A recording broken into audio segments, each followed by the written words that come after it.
Hoy nuestro encuentro nos llevará a conocer la historia de los Campos Santos y cómo se llegó hasta el presente cementerio de San Bernabé, que se construiría a finales de 1800. Antiguamente, los entierros, como ya sabemos, se celebraban en torno a las iglesias. En nuestro caso, la Iglesia Mayor, hoy llamada de la Encarnación. Se trataba de un ritual religioso, ya que el cristianismo no admitía por aquellos entonces quemar a los difuntos. Era una forma de diferenciarse de otras religiones. Los muertos eran enterrados en los cementerios que estaban dentro de la propia iglesia. Al principio en las catacumbas, en el momento de la persecución, fueron enterrados porque los cristianos, para diferenciarse de los pueblos de las otras culturas y de las otras religiones, no admitían, precisamente como hacían los romanos o hacían otras culturas, quemar a los difuntos, sino precisamente el enterrarlo como las semillas se entierran en la tierra y da sus frutos, un poco en esa línea, ¿no? En las catacumbas, después, alrededor de las basílicas, junto a la iglesia, y cuando se van construyendo la iglesia se hacen criptas, de forma que el cementerio está en la parte inferior del templo. ¿Saben esa expresión que dice que de siempre ha habido clase? Pues eso. Por muy increíble que nos parezca, en aquella época esta expresión se aplicaba también en los entierros. Estaban los pudientes y el pueblo. También junto a la iglesia se hacen los cementerios, de forma que no todo el mundo podía ser enterrado en las cristas. Normalmente las personas de nivel eran quienes eran enterradas en las cristas o en nicho en el propio templo. Y el pueblo más sencillo en el cementerio que se construía justamente junto a la iglesia. Por eso, cada vez que se hace una obra cerca de donde la iglesia empieza hueso, no sé cuánto, y la gente empieza un poquito a darle fantasía al asunto, y no era nada más ni menos que lo que había ahí era un cementerio. De hecho, se sabe que la hermandad de San Juan Evangelista tenía sus propias bóvedas para sus hermanos. Así eran las cosas.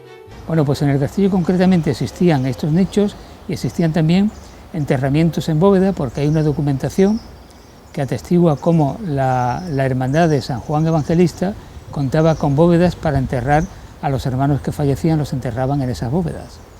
Y eso era en el cementerio del castillo. Esta situación, al menos la ubicación, cambiaría a mediados de 1800. Era época de epidemias y la conciencia de higiene cada vez estaba más presente. Se empezaba a valorar seriamente el hecho de que los Campos Santos no estuvieran en la misma urbe. Cuando empiezan las epidemias, crece la conciencia de la higiene, el peligro que supone precisamente en tener muy cerca precisamente a los muertos y personas que han muerto contagiadas y que pueden contagiar. Es cuando los cementerios ya no se hacen junto a la iglesia, que están normalmente dentro de las propias ciudades, y ya se va buscando, digamos, sitios al externo. Aquí en Marbella pues se llevó en un primer momento a la fortaleza. En 1814, el ayuntamiento se planteó por primera vez el compromiso de crear un nuevo camposanto por los problemas derivados de la precariedad de los entierros en la iglesia mayor y por el abandono del convento de los trinitarios, que eran los encargados de su gestión. Del tema de enterramientos, como era lo habitual en la época, no se encargaba el poder civil, no eran los ayuntamientos los que lo hacían, sino la iglesia, directamente a través de instituciones religiosas, como en Marbella era el caso de los trinitarios, del convento de los trinitarios, o de los templos de las diferentes advocaciones, en Marbella la iglesia mayor de Santa María de la Encarnación. Y esa situación permanece hasta principios del siglo XIX, cuando concretamente en nuestra ciudad el convento de los trinitarios decae definitivamente, deja de tener la funcionalidad. El lugar elegido, el castillo. Este ayuntamiento insta a que se proceda a la fábrica en el sitio del castillo de esta ciudad, alto y ventilado, y que con los materiales que allí hay se pueda costear. En realidad se escogió ese lugar, entre otras cosas, por cuestiones económicas basadas en el aprovechamiento de materiales. Cuando existe esta orden por parte del gobernador provincial o del jefe político provincial de construir un nuevo cementerio en Marbella, ahí hay una serie de años en que no se tiene muy claro dónde poderlo ubicar, hasta que se tiene la idea de que un lugar ventilado y alto puede ser el castillo, esa plaza de armas del castillo, donde había una serie de viviendas que se encontraban también en mal estado y que estaban incluso algunas demolidas.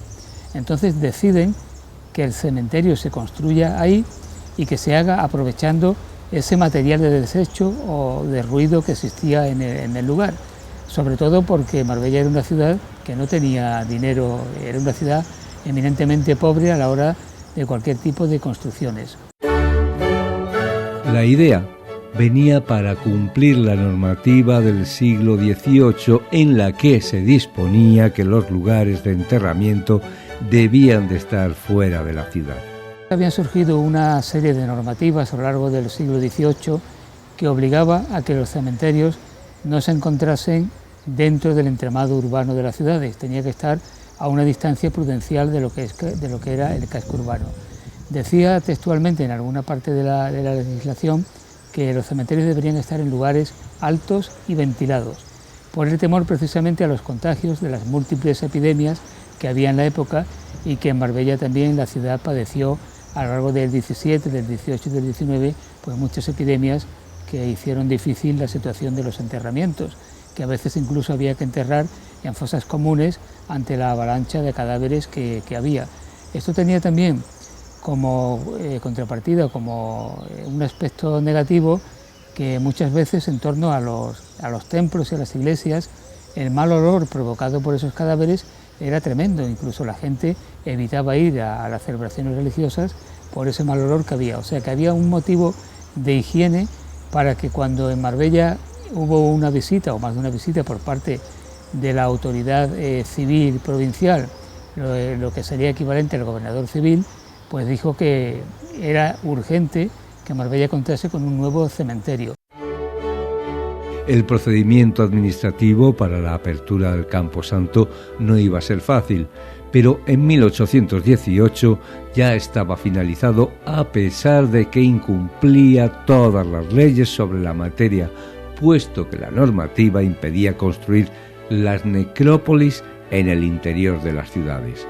La obra la llevaría a cabo un maestro albañil por 15.000 reales. Se hizo una pequeña capilla y zonas para el enterramiento en bóvedas como la de los hermanos de la cofradía de San Juan Evangelista.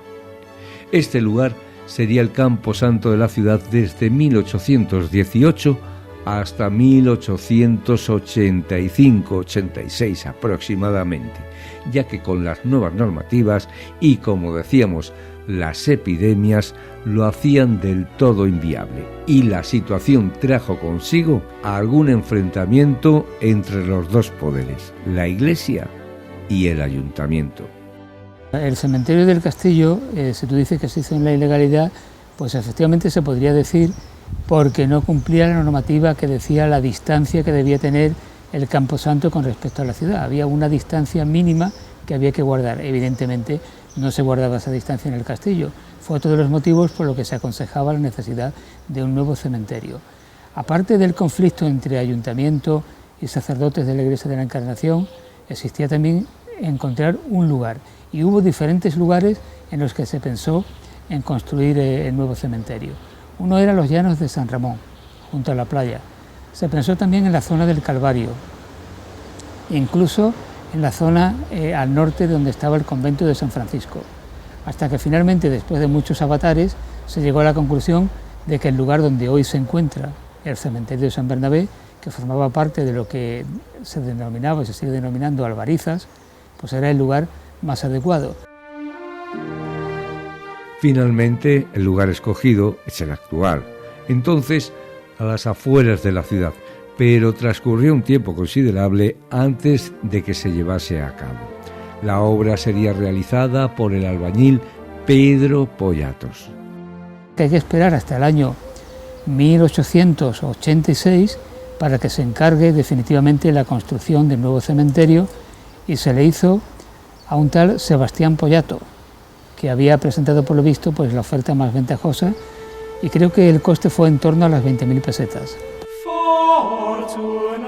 En el intervalo de tiempo en el que ya no se enterraba en el castillo y se esperaba que se hiciera el nuevo camposanto, los entierros fueron realizados tanto en San Pedro de Alcántara como en la Colonia del Ángel. Mientras se ponían de acuerdo dónde hacer el nuevo cementerio, se hizo un cementerio en lo que entonces era la colonia agrícola de San Pedro de Alcántara, y se hizo también una zona de enterramiento en la zona del Ángel, colonia agrícola del Ángel, pero también ferrería del Ángel. Era por lo tanto el Ángel y la ferrería de la Concepción o fábrica de arriba. Ahí también hubo un enterramiento que de momento no se ha localizado exactamente dónde estuvo. El cementerio del castillo sería cerrado como tal, dando un plazo máximo de exhumación de los cuerpos que sería hasta 1921. El trabajo se haría, pero no en su totalidad, ya que muchos de los cuerpos enterrados en el lugar nunca saldrían de ahí. Claro, había necesidad de dejar los enterramientos, porque hasta entonces se había estado enterrando, se seguía enterrando en el castillo. Había que dar un plazo para producir, para que se llevase a cabo la exhumación. Ese plazo que se da es el año 1921, cuando se lleva a cabo la exhumación de los restos de personas que había enterrado en el cementerio del castillo. Lo que pasa es que no se realiza en su totalidad, y posteriormente allí permanece parte del osario, y cuando se construye el colegio pues hubo restos que aparecieron porque evidentemente no se había llevado a cabo. De hecho, son muchas las personas que aún hoy en día recuerdan la presencia de huesos. Una vez cerrado el cementerio, pasó a ser, entre otras cosas, el recreo del Colegio María Auxiliadora, donde las niñas iban a jugar al voleibol. Así lo recuerdan María y Luis. Cuando estaba aquí en el Colegio de las Monjas, íbamos por la mañana a las 8 a jugar voleibol ahí al cementerio, que teníamos recreo de las monjas, estaba allí. Era dentro. Era un descampado, pero estaba ya, la parte de los nichos estaba allí puesto. En la parte norte del cementerio, cuando yo era pequeño y mi mujer, entramos y estaban los nichos en la parte norte de la muralla. De la muralla. Todavía estaban los panteones allí. Y en el centro había una capilla. Una capillita. Y el exterior pues era toda una explanada donde jugábamos baloncesto y el recreo de las monjas. Era el recreo. Años más tarde, el cementerio pasaría a ser un colegio, el Colegio Nuestra Señora del Carmen, que es más conocido por el Colegio del Castillo. De este hablaremos en otro capítulo, pero lo que llama la atención es que en los primeros años de existencia convivieron huesos y estudiantes, una situación hoy en día del todo inimaginable. Una vez subiendo por la parte norte, donde está la Torre del Homenaje, hay un pasaje que viene a la otra esquina. Y vimos allí un hoyo, un agujero grande, en lo alto de la torreta, y abajo había huesos. Digo, qué raro esto está. Le preguntamos al conserje que había abajo del colegio y dice, es que ese era el osario del cementerio. Y efectivamente ahí está el osario. Quien lo vea todavía ve los huesos abajo del pozo. Pues, ¿qué recuerdo? Porque estábamos jugando en estos patios y en vez de tirar una piedra tirábamos un hueso, porque estaba todo esto lleno de huesos del antiguo cementerio de 1880. Hoy día está muy raro, pero en aquel tiempo era normal. Cuando se quitó el cementerio de aquí, yo no sé cómo hicieron. Por lo visto, echaron las puertas, hicieron el cementerio de San Bernabé, pero los restos se quedaron aquí. Porque cuando nosotros venimos aquí en el patio no estaba asfaltado como está ahora. Esto era, aquí no había nada, ni los árboles estaban, ni nada, aquí era tierra. Pues nosotros veíamos los huesos, pues cuando vas por la playa y ves los restos de conchas, de mejillones, de coquina, igual, veías la falange, igual, y cuando hicieron, estando nosotros aquí, hicieron los hoyos para plantar los árboles. Eso era la carabela, pero vamos, intacta. El nuevo cementerio se construiría en torno a la capilla en la cual se celebraban las ceremonias, capilla que fue prácticamente derruida durante la guerra, teniendo que esperar hasta 1952 para ser nuevamente levantada.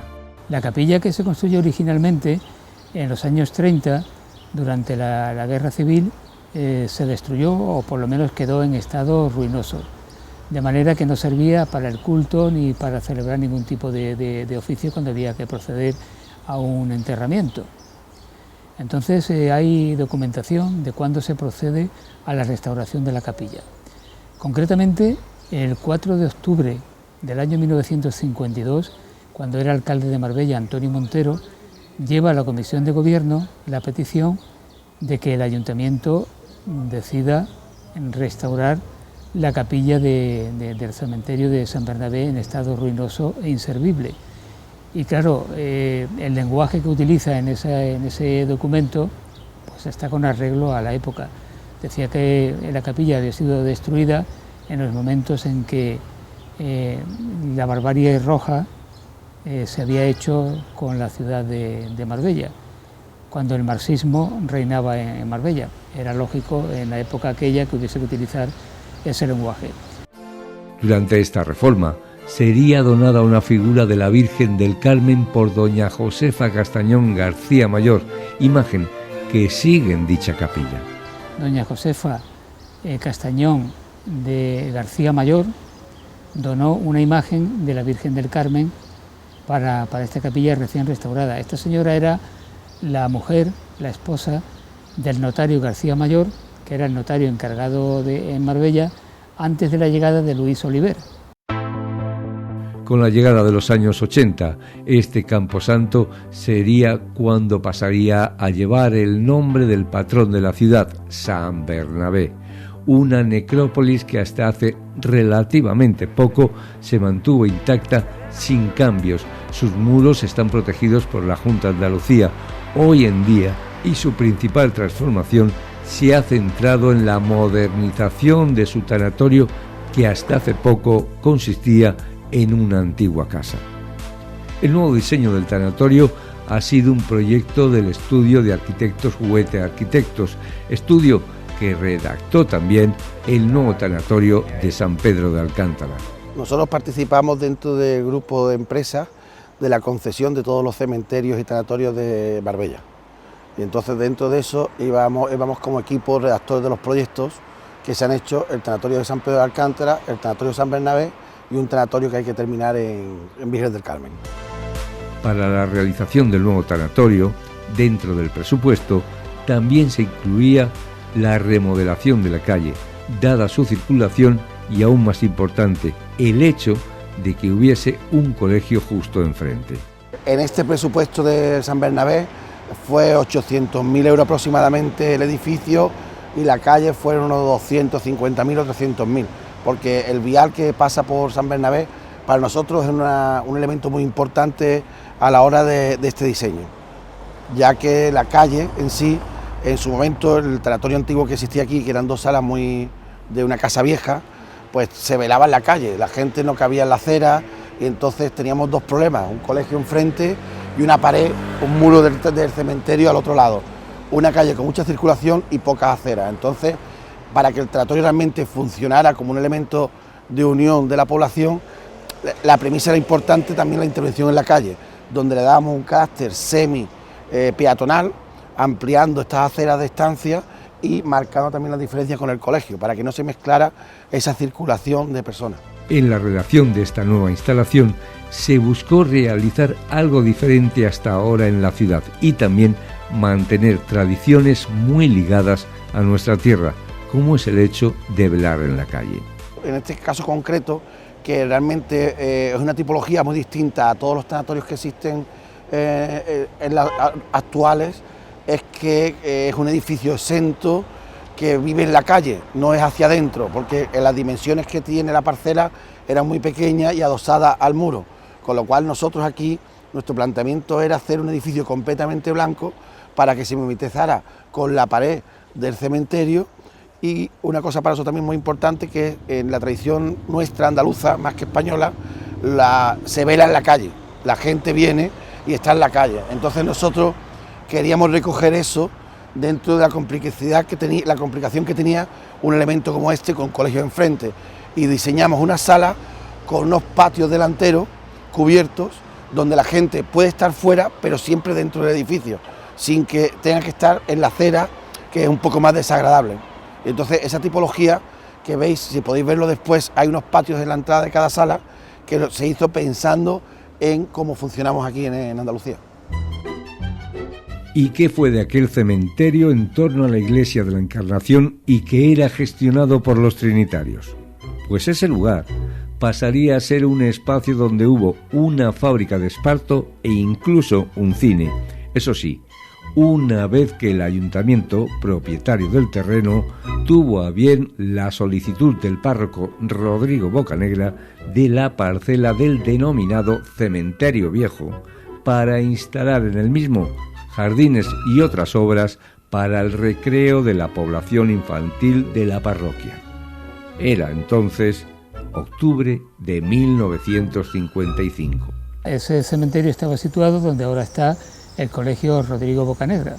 Esa era la zona donde estaba el cementerio, que cuando el convento dejó de tener la funcionalidad, pues se parceló ese convento, pasó a manos privadas y terminó siendo pues un cine, el primer cine que hubo en Marbella, posteriormente una fábrica de esparto y últimamente el colegio Bocanegra.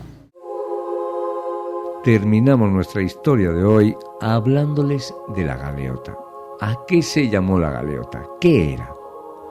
Hay que remontarse mucho tiempo atrás, cuando la pobreza era tal que había quien no podía permitirse un digno entierro. Cuando la expresión no tiene dónde caerse muerto no era un eufemismo, era una realidad. Marbella durante mucho tiempo, durante la Segunda República, en la posguerra, era una ciudad eminentemente pobre, muy deprimida, con muchas deficiencias, y había muchas personas, muchas familias, que cuando algún miembro de la familia moría, no tenían para poder pagar el entierro, para poder pagar un ataúd. Entonces no existían las compañías de seguro como existen hoy día. ¿Qué ocurría? ¿Cómo proceder al entierro? Pues el ayuntamiento disponía de un ataúd donde se metía el cadáver, se enterraba y posteriormente se devolvía para otro uso cuando hubiese necesidad. Popularmente, en Marbella a ese ataúd común o de beneficencia le llamaban la galeota. Es algo que resulta realmente muy triste que en una sociedad hubiese gente que literalmente y en el sentido más pleno de la palabra no tuviese dónde caerse muerto. Yo creo que la expresión viene precisamente de esas familias que no podían pagar un simple entierro. Incluso dentro de la propia Iglesia Católica había entierros de primera, de segunda y de tercera, signo de otros tiempos. Hoy en día, el cementerio de San Bernabé no es el único. Junto al Virgen del Carmen son los dos campos santos de la ciudad, ambos en buen estado de conservación. El muro exterior del de San Bernabé, como les decíamos, está protegido como bien de interés cultural por la Junta de Andalucía.